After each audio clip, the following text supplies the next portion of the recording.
नमस्कार ओडिशा आज जनवरी 12 तारिख सोमवार चलतु जानवे 10टी गुरुत्वपूर्ण खबर विषय भिडियोटी आपको पसंद आसिले गोटे गोटे लाइक करदे और चैनल को सब्सक्राइब करने भूलें। भारतीय सेना नवगठित वैभव लाइट कम्पार्ट बाटालियन को मिला नुआ प्रतीक चिन्ह। यही यूनिटर प्रतीक भावे चयन कर नाग बासुकी। साधारणतंत्र दिवस परेड कर्तव्य यात्रा समय वैभव बाटालियन प्रतीक चिन्ह साप राजा बासुकी ओ कमांड खंडा देखा मिल अदृश्य और अदम्य। यह हेउची एही नवगठित सेनार यूनिट मूलमंत्र जहाँ तांकर गुप्त द्रुत और आघात कार्य क्षमता को प्रतिबिंबित करिवो। केरल कांग्रेस को बड़ झटका। जौन शोषण अभियोग दलरू निलंबित पालक्कड़ विधायक राहुल मामकुटाथिल को पुलिस गिरफ करिछि। रविवार विलंबित रातिर सोरानुर डीएसपी नेतृत्व में महिला पुलिस सहित 8 जणिया टीम मालकड़क केपीएम होटेल रे चढ़ाऊ करी राति प्राय 12:30 समय कोठरी नंबर 2002 रु गिरफ करथिले। एही गिरफ पर राज्य राजनीति तीव्र प्रतिक्रिया देखा जायछि। निज नोबेल शांति पुरस्कार अमेरिकीय राष्ट्रपति डोनाल्ड ट्रम्प को देवा प्रस्ताव रखिछन्ति। नोबेल पुरस्कार विजेता ओ वेनेजुएला विरोधी नेत्री मारिया कोरिना माचाडो कहिछन्ति ट्रम्प 8टी युद्ध सफलता सह बंद करिथिबारु से एही सम्मान पाइबा योग्य। तेबे एही प्रस्ताव उपरे नरवेर नोबेल कमिटी स्पर्श करिछि। नोबेल पुरस्कार ना रद्द होई परिबो ना असीदार ना अन्यान्य काहाकू हस्तांतर करा जाई परिबो। कमिटी कहिछि एक थर घोषणा हेले नोबेल पुरस्कार संपर्कित निष्पत्ति सदाकाल पय अटूट रहिबो।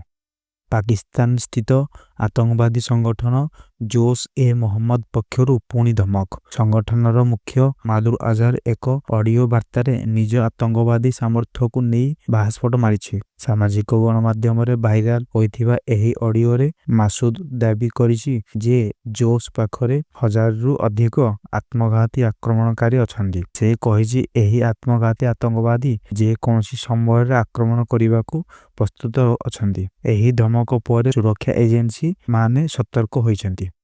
आराइना बाली माफिया। राजस्व विभागर जने अधिकारी निजे राजस्व लूट करुथिबा अभियोग सामना को आसीछि। बाहानगा तहसील अधीन रे कार्यरत आराई सागर बास्केक नारे सुवर्णरेखा नदीरू कोटी कोटी टंकार बाली चोराचालाण अभियोग होइछि। अभियोग अनुसार प्रतिदिन जेसीबी साहाय्य रे बेआईन भावे बाली उत्तोलन करा जाउछि। हाईवा डंपर ओ ट्रैक्टर माध्यम पश्चिमबंग सह अन्य स्थान को चोराचालाण हेउछि। सुवर्णरेखा नदी एबे बाली माफियांक भूस्वर्ग पलटिथिबा अभियोग हेउथिबा बेले घटना को नहीं प्रशासन प्रतिक्रिया अपेक्षा करा जाउछि।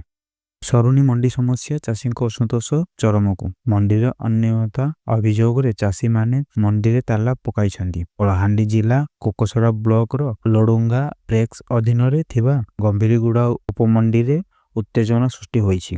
चाषी अभियोग पैक्स कर्मचारी और मिल एजेंट को मधुचंद्रिकार मंडी चलुछि। अधिकांश चाषी धान मंडी न नहीं केवल किछि मुस्तिमेय चाषी धान को प्राथमिकता दिया जाउछि। धीरे छोट और निरीह चाषी माने हैरान हेउथिबा अभियोग करी न्याय दाबी रे चाषी माने प्रतिवाद करिसंति।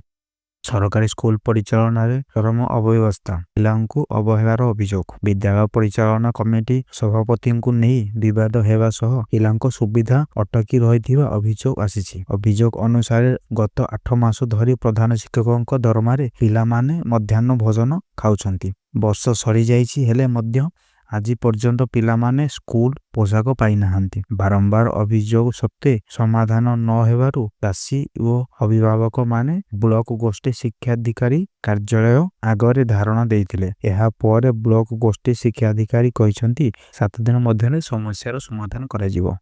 संबलपुर रे ई बस सेवा आरंभ। मुख्यमंत्री मोहन चरण माझी 2 दिनिया संबलपुर गस्त समय मां समलेश्वरी दर्शन पर मंदिर निकट महानदी सम्मुख रे ई बस सेवा लोकार्पण करिसेंती। सहरवासी गमनागमन को सुव्यवस्था करिबा पई 25टी नुआ ई बस सेवा रे शामिल होइछि।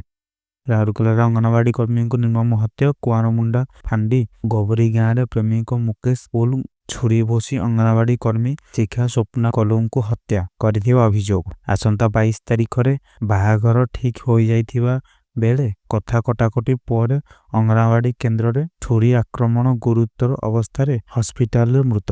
ଅଭିଯୁକ୍ତ ପ୍ରେମିକ ଗିରଫ, ପୋଲିସ ଓ ସାଇଣ୍ଟିଫିକ ଟିମ୍ ତଦନ୍ତ ଜାରି। ମାଟି ତଳେ ଲୁଚି ରହିଥିବା ଐତିହ୍ୟର ଖୋଜ। ଲିଙ୍ଗରାଜ ମନ୍ଦିର ପାଖ ସୁକସାରୀ ଅଞ୍ଚଳରେ ପୁଣି ଆରମ୍ଭ ହେଲା ଖନନ କାର୍ଯ୍ୟ। ପ୍ରତ୍ନତତ୍ତ୍ୱ ବିଭାଗ ତଦନ୍ତ ବିଶେଷଙ୍କ ତତ୍ତ୍ୱାବଧାନରେ ଚାଲିଛି ଖନନ। ପୂର୍ବରୁ ଖନନ ସମୟରେ ଅଧାଭଙ୍ଗା ମନ୍ଦିର ଓ ଦେବୀ ଦୁର୍ଗାଙ୍କ ପ୍ରତିମୂର୍ତ୍ତି ସହ ଅନେକ ପୁରାତନ ଇତିହାସର ସନ୍ଧାନ ମିଳିଥିଲା। ମାଟି ତଳେ ଆଉ କେତେ ମନ୍ଦିର ଓ ଐତିହାସିକ ସାକ୍ଷ୍ୟ ଲୁଚି ରହିଛି ତାହାର ଉତ୍ତର ଖୋଜିବାକୁ ପୁଣି ଥରେ ଖୋଦନ